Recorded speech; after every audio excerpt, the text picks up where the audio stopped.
welcome back to the class, everyone. As we all well know, Galactic Legends are the worst characters in Galaxy of Heroes.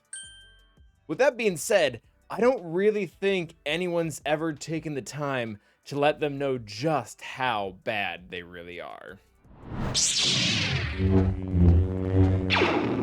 So we have no systematic order for this. They all suck. So let's just go ahead and get right onto it with a character that was dubbed Lord Failure himself.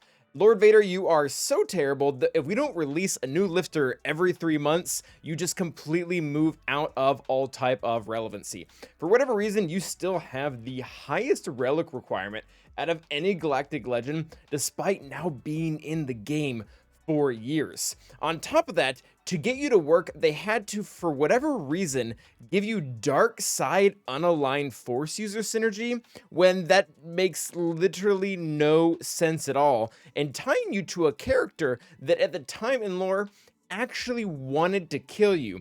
On top of that, you don't really even get halfway good until most of your team gets more relic levels, so you can try to steal all their mastery. Which, by the way, if they're not Empire or Unaligned Force user, they don't get any of that back. You just steal it from them, making your team effectively weaker and really showing what kind of poor leader you are in general. And by the way, you're supposed to represent the Nightfall version of Vader, yet you work with, check notes, exactly 0 clones. Not a single one. For whatever reason, you're put with a bunch of characters that doesn't really make any sense at all.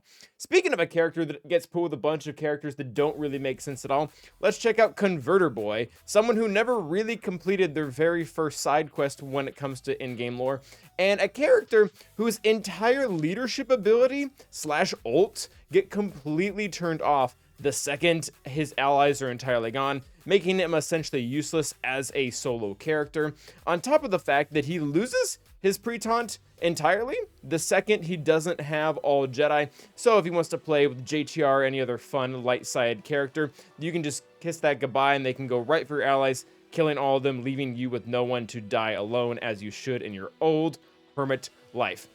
Not to mention that you are the only Galactic Legend that really doesn't even start functioning until they pump even more relics into you, which is already ridiculous considering the amount of absurd legendaries that are required to even unlock you in the first place.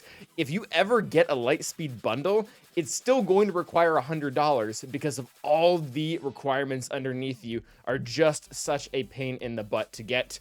Not to mention, when you get your ultimate ability, you pull out your lightsaber to use it in 0 of your moves, making your whole kind of get up here just really pointless to begin with. Next up on our roast list for terrible Galactic Legends is Darth Bikini herself, and really we don't even know how bad you are yet because your entire kit since the beginning of its existence has been propped up entirely by a datacron that doesn't even belong to you. In fact, it belongs to Drogon, a character that had to be invented to bring you into any type of relevancy. You would think that you would be good enough to go with, CLS or Han or Chewbacca or some character like that, but no, you're not good enough for any of them. You get stuck with a character that really doesn't actually exist and had to be made up just to get you going in the first place. Not to mention, the biggest highlight about you is that you're in a raid where none of these mechanics that got put into your kit are actually relevant at all. Instead, you get these really fun, weird, generic abilities that are going to be completely useless here in 8 months. So congrats on your minigame. Congrats on your GL status. It really was a total waste. Next up, we have our good friend Rey herself, a character that has been quite trivialized by most datacrons that come into game. Vader completely wipes the floor with you back when they had to nerf him because he was such an easily accessible character. Starkiller totally has your number now, and then very much in the same line as your relative Lord Failure, you just need to have a new character built up every single 3 months to make sure that you are kept into relevancy, because for whatever reason, the Resistance faction wasn't good enough for you. You had to go broader than that. You had to specifically take in all light side allies and throw in you with your boyfriend Ben Solo to make sure that you weren't countered by even lesser galactic legends like fan service Sith Eternal himself. Your basic requires a Zeta when all it does is do a little bit more damage a second time. And speaking of sequel characters that have absolutely terrible Zetas, we're going to skip the line here and go right down to emo daddy issues.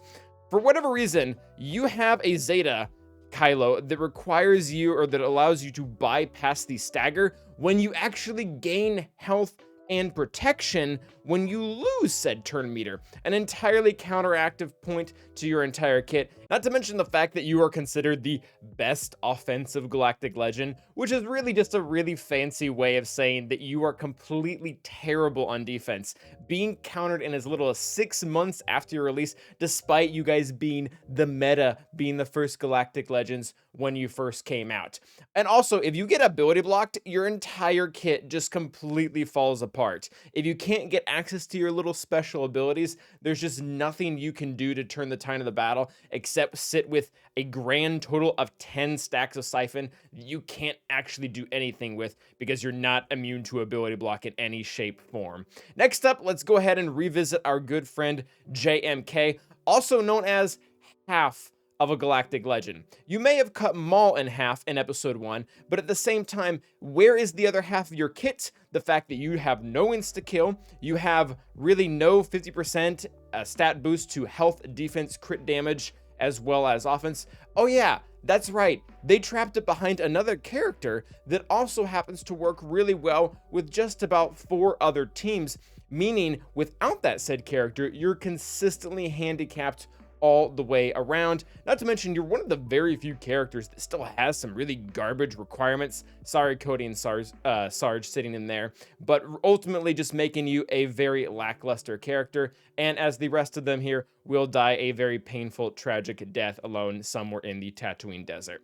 Next up is going to be our previously mentioned Darth fan service himself, Sith Eternal Emperor, a character that cannot achieve ult if it is only fighting one character, which is completely backwards to how it should be, by the way. If you're only fighting one character, things should get easier. They should not get harder. But that is not true for Sith Eternal Emperor, who has no way to link to separate characters, which not only means he can't ult, but also means that he doesn't get access to his super big zappy, so he's pretty much left only being able to do things to specifically Jedi characters with his deception and so discord and whatever other things he has linked in here. Maybe, just maybe, he will become slightly useful in the slightest when Darth Bane, his lifter character, who is taken from everyone's favorite spot of all, that being from the half of the episode in Clone Wars, and not at all from his huge comic or his book series where he was, you know, not a big deal at all in any shape or form.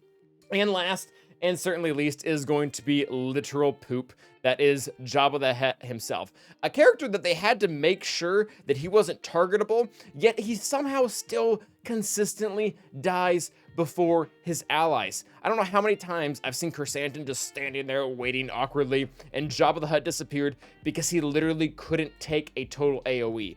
And you also somehow destroyed the consistency of the Smuggler and the Bounty Hunter faction tags by now being the only character in those entire factions to not have the Scoundrel tag, despite the fact that you very much seem to be Scoundrel-esque in all of the films you are associated with. What kind of crime lord doesn't even get to be a scoundrel in the first place? Also, your Rancor can't eat galactic legends like the real one in the raid can, so you suck.